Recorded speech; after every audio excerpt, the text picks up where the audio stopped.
May 27 തിങ്കളാഴ്ച. മാർക്കോസ് 10:17 മുതൽ 27 വരെ വാക്യങ്ങൾ. മുകേഷ് ധീരുഭായ് അംബാനി ഒരു ഇന്ത്യൻ വ്യവസായിയും റിലയൻസ് ഇൻഡസ്ട്രീസിൻ്റെ ചെയർമാനും മാനേജിംഗ് ഡയറക്ടറുമാണ്.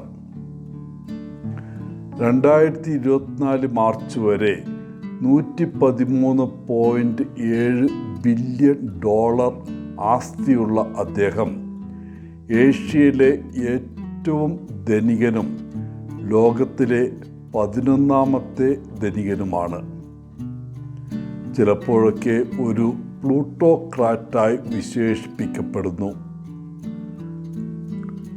കച്ചവടത്തിൽ കൃത്രിമവും രാഷ്ട്രീയ അഴിമതിയും ചൂഷണവും ഇതൊക്കെ ഇദ്ദേഹത്തെക്കുറിച്ച് റിപ്പോർട്ടുകളുണ്ട്. ഇന്നത്തെ നമ്മുടെ സുവിശേഷ വായനയിലെ മനുഷ്യൻ സമ്പന്നനാണ്. കാരണം അയാൾക്ക് ധാരാളം സ്വത്തുക്കളുണ്ടായിരുന്നു. പക്ഷേ അവൻ അരക്ഷിതനും അതിനാൽ അസന്തുഷ്ടനുമാണ്. എല്ലാ കൽപ്പനകളും പാലിക്കുന്നുവെന്ന് അവൻ അവകാശപ്പെടുന്നു. എന്നിട്ടും അവൻ്റെ ഹൃദയത്തിൽ അവൻ രക്ഷിക്കപ്പെടാൻ പോകുമോ എന്ന് ഉറപ്പില്ല. എന്തോ ഒരു കുറവ് അവന് തോന്നിയിരിക്കണം. അതിനാൽ യേശു കടന്നു പോകുന്നു എന്ന് കേട്ടപ്പോൾ അവൻ അവൻ്റെ അടുത്തേക്ക് ഓടിച്ചെന്ന് നിത്യജീവൻ നേടുന്നതിന് താൻ എന്താണ് ചെയ്യേണ്ടതെന്ന് അവൻ വിനയത്തോടെ ചോദിച്ചു. എല്ലാ കൽപ്പനകളും പാലിച്ചാൽ മാത്രം പോരാ എന്ന് യേശു ആ മനുഷ്യനോട് പറഞ്ഞു.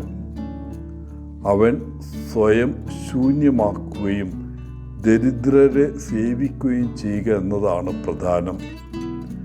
ആ ധനികന് ഇത് ചെയ്യാൻ കഴിഞ്ഞില്ല.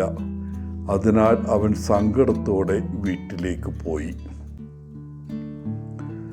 മത്തായിയുടെ സുവിശേഷം 6 അധ്യായം 24 വാക്യത്തിൽ യേശു പറയുന്നുണ്ട്, നിങ്ങൾക്ക് 2 യജമാനന്മാരെ സേവിക്കാൻ കഴിയില്ല.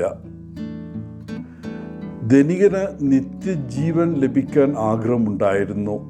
അതേസമയം തൻ്റെ സ്വത്തുക്കൾ ഉപേക്ഷിക്കാൻ അവന് താല്പര്യമില്ലായിരുന്നു. നിത്യജീവനും ലൗകിക സ്വത്തുക്കൾക്കും ഇടയിൽ അവൻ രണ്ടാമത്തേത് തിരഞ്ഞെടുത്തു.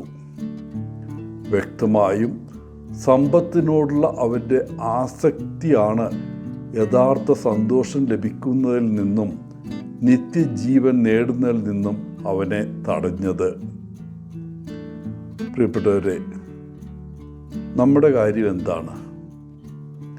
യേശുവിനെ അനുഗമിക്കാൻ നമുക്കുള്ളതെല്ലാം ഉപേക്ഷിക്കാൻ നാം തയ്യാറാണോ?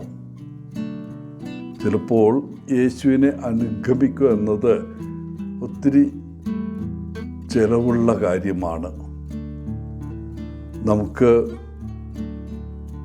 ഭാവി സുരക്ഷിതമാക്കാൻ പലതും ബാക്കി വയ്ക്കണം.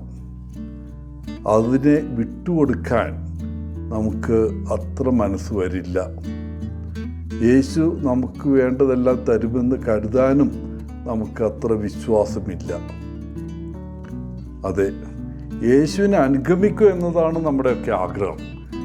ആ ആഗ്രഹം എത്ര വലുതാണ് എന്ന് സ്വയം ചോദിക്കാം. യേശുവിന് നമ്മുടെ എല്ലാം കൊടുക്കാൻ നാം തയ്യാറാണോ? ആ അനുഗ്രഹം ഉണ്ടാകട്ടെ എന്ന് പ്രാർത്ഥിക്കുന്നു.